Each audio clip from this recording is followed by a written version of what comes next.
23 Ramadaan waxaa dhashay Axmed bin Tolan. Wuxuu ahaa amiirka Masar iyo aasaasihii dowladdii Tooloniyiinta ee xukuntay Masar iyo Shaam. Wuxuu dhashay sanadii 835 miilaadiga oo ku aadanayd 220 hijriga. Aabihiis Tolan si fiican ayuu u soo tarbiyay.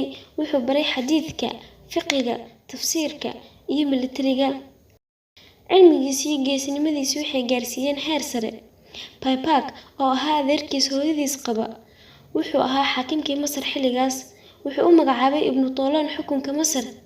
Markuu xukunka qabtay kadib wuxuu la kulmay caqabado iyo kacdoono, laakiin Axmed wuu ka hortagay. Dowladdiisana wuu la gaar noqday kadib markii hoos tagi jirtay dowladdii Cusmaaniyiinta.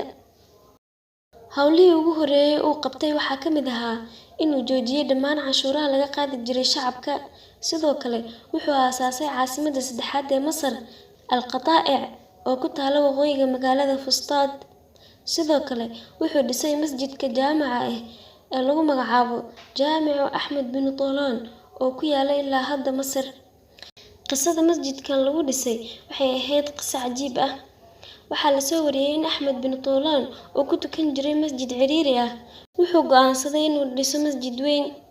Kadib wuxuu ku riyooday in masjidka uu dhisi rabo xaafadaha ku ag yaalla inay baaba'ayaan, masjidkana uu kaligiis taagan yahay. Mufasiriintii markay u fasireen riyada kadib wuxuu dhisay masjidka. Kadib wuxuu ku riyooday in masjidkii uu dhisay dab holcaya uu laqay. Kadib markuu mufasiriintii la wadaagay waxay ugu bishaareeyeen in Ilaahay uu ka aqbalay camalka wanaagsan oo ah masjidku uu dhisay. Oo waxay dhaheen waagii hore waxyaabaha Ilaahay loogu dhawaado in la aqbalay in kale waxaa lagu kala fahmi jiray naar cirka ka imaata oo laqda. Masjidka Ibnu Tolan wuxuu ka mid yahay masaajidada ugu qadiimsan Masar oo ilaa hadda ka taagan.